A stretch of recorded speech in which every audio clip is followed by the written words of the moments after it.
Perhatikan ini. Ya subhanallah Pak, darurat pornografi. Enggak berlebihan kita mengatakan sekarang darurat pornografi. Dan apa yang dikatakan oleh Bapak tadi sebagai sebuah tambahan informasi bahwasannya pornografi terkadang bahkan bisa lebih bahaya daripada kecanduan narkotika ya Pak ya, alkohol atau semisal dengan itu.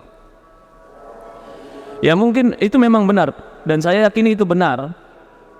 Pertama penelitian, yang kedua dampak. Orang kena canduan narkoba itu bisa kelihatan dan akan ada kekurangan dan turun fisik secara signifikan.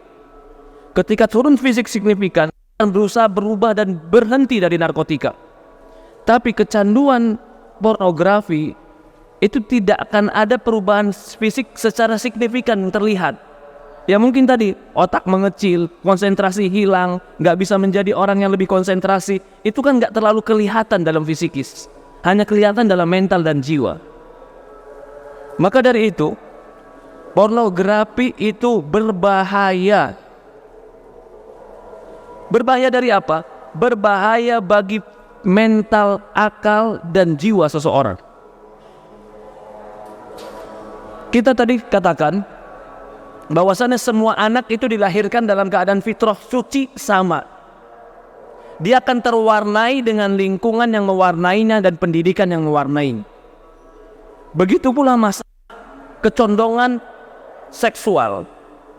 Semua anak itu yang perempuan pasti sukanya sama laki-laki, yang laki-laki sukanya sama perempuan. Itu fitrah kesucian. Apa buktinya bahwasannya itu fitrah kesucian? Buktinya hewan saja nggak punya akal tapi tahu mana yang tangannya. Itu berarti fitrah namanya. Tetapi kalau pertanyaan berikutnya, mengapa ada orang yang menyukai sesama jenis? Salah satu faktor yang terbesar adalah pornografi. Pornografi Pak. Ini contoh begini. Ketika orang tuanya nggak pernah ngajarin Ustaz. Iya. Tapi yang ngajarin dia ini. Yang ngajarin dia HP. Kalau dulu mungkin ketika belum ada internet yang bebas seperti sekarang, anak-anak muda itu sulit untuk mencari pornografi. Akhirnya zaman dulu banyak apa yang terjadi Pak. Kalau dulu di Jakarta di tahun-tahun 90-an sampai akhir-akhir 96, 97 sebelum masuk 2000, yang sering terjadi adalah perkelahian pelajar. Kalau sekarang bukan. Sekarang seks bebas yang terjadi di antara pelajar. Kenapa? Karena mereka mengaksesnya di sini. Lalu yang lebih parah, setiap mereka melihat yang ditonton, sementara mereka masih muda, belum tahu hakikat rasa, cuman punya dorongan syahwat yang menggebu dan merasakan bahwasannya itu sebuah kenikmatan. Plus dia nonton, begitu dia nonton yang dia tonton acting, sedang menggambarkan kenikmatan yang paling puncak. Bayangkan, dalam jiwa dia ada dorongan, lalu yang bermain pun dalam keadaan acting yang menunjukkan kenikmatan yang paling nikmat. Terhipnotis besar kepada dia. Itu terhipnotis besar Pak. Betul-betul langsung terfikir oleh dia. Padahal dia belum tahu. Karena dia baru besar, 15 tahun, 16 tahun, belum tahu rasanya. Tapi ada rasa dalam jiwa. Plus yang memerankan pun sedang menipu dia bahwasannya ini nikmat sekali. Apa yang terjadi kira-kira Pak? Akan bergejolak dalam diri dia. Gejolak ini kalau tidak dituangkan akan menjadi risau dalam jiwa. Akhirnya kalau dia laki-laki, apa yang dia lakukan Pak? Onani. Ini awal. Onani dia. Akhirnya dia nonton lagi yang lain. Ternyata nonton yang lain, dia dapat adegan yang lain. 2 laki-laki, 1 perempuan. Dia sedang terhipnotis dan dia tidak tahu bagaimana hakikat permainan itu. Tapi yang dia tonton sedang menggambarkan kenikmatan yang paling tinggi. sehingga masuk di akal dia, berarti 2 lawan 1 hebat, itu enak. Sekarang semua masih menjadi sebuah impian. Sampai dia nonton lagi yang lain, laki-laki dengan laki-laki pun bermain. Yang awalnya dia menonton, gak suka. Tapi karena jiwa yang mendorong ada syahwat, yang menonton dengan akting yang hebat, menunjukkan seolah-olah sedang di puncak kenikmatan, terhipnotis lagi. Ternyata laki-laki sama laki-laki pun enak. Siapa yang menghipnotis dia, Pak? Karena orang paling terhipnotis itu dengan mata dan telinga. Apalagi kalau jiwanya ingin lebih mudah dihipnotis. Kalau mata tertutup, cuman telinga terdengar, sulit terhipnotis. Bisa, tapi sulit. Tapi kalau mata visual melihat, telinga mendengar, jiwa terdorong, mudah untuk terpengaruh. Ketika terus terdorong dalam jiwanya dan ternonton, terpikir, dan dia sudah memiliki sebuah pemikiran kayaknya enak sebagaimana ditonton, mulai dia bicara sama teman kelasnya, aku punya gambar nih. Iya kan?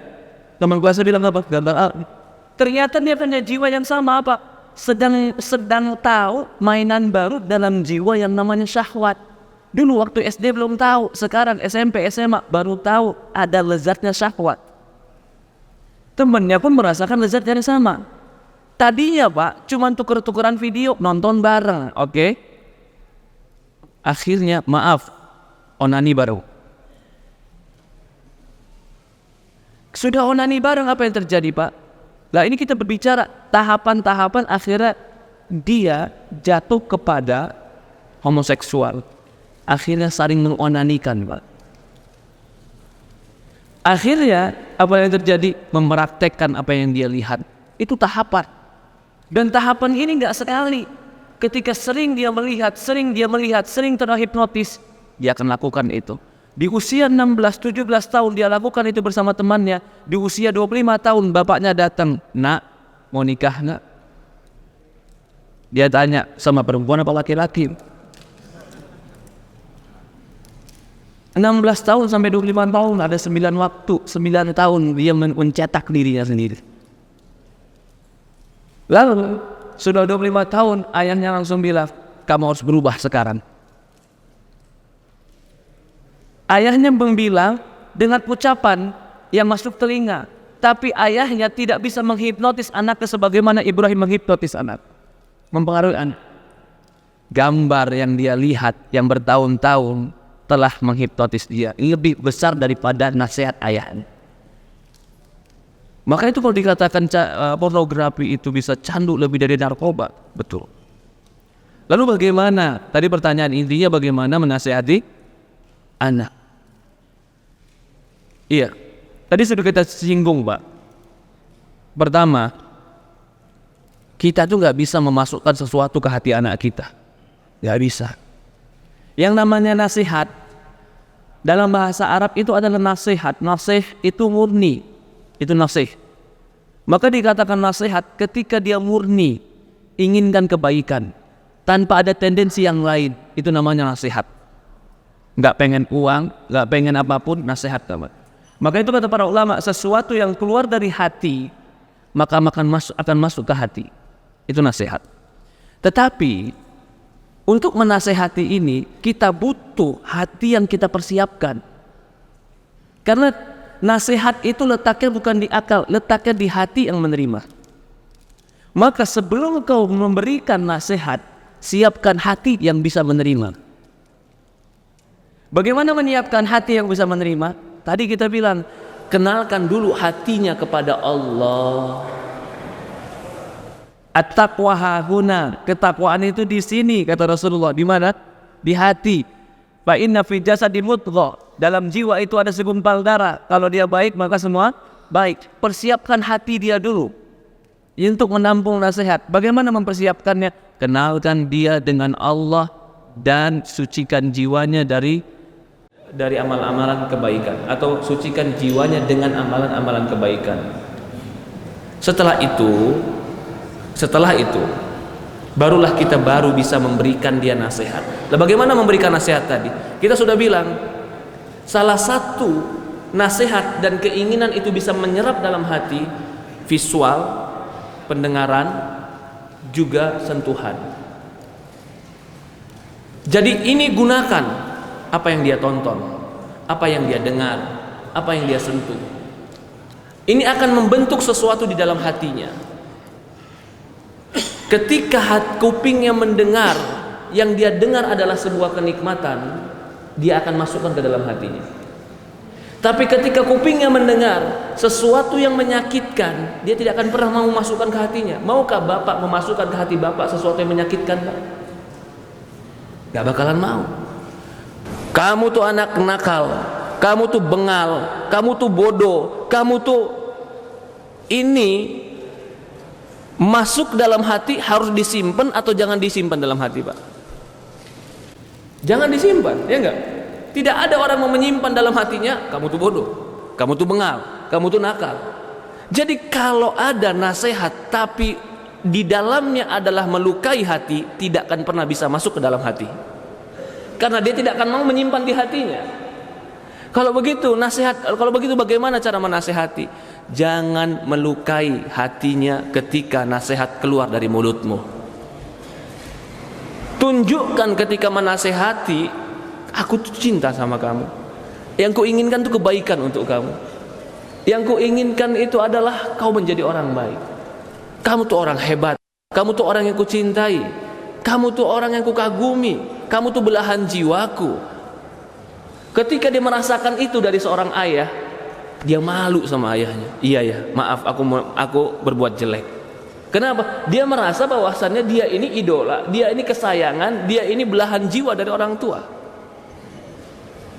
Maka penting dalam menasehati untuk memilih kalimat yang tidak melukai. Lah kita ini kebalik. Kalau lagi marah selalu memilih kalimat yang melukai. Dengan alasan marah. Ketahuilah kalimat yang melukai tidak akan pernah tersimpan di hati. Maka itu Rasulullah SAW ketika menasihati Abdullah bin Abbas, ya gulam, ihfadillaha yahfadka. Dia panggil dulu dengan kalimat yang melembutkan dan masuk ke dalam hati. Wahai anak yang kucintai. Gulam itu anak kecil yang kusayang. Udah masuk nih ke hatinya. Ihfadillaha yahfadka. Kau jaga Allah, Allah jaga engkau. Disiapkan hatinya mengenal Allah. Ini yang jauh dari pendidikan kita, Pak. Kadang-kadang pendidikan kita, oke, kamu jangan narkoba. Itu akan merusak kamu, akan menghancurkan kamu, akan bikin kamu sakit. Selesai.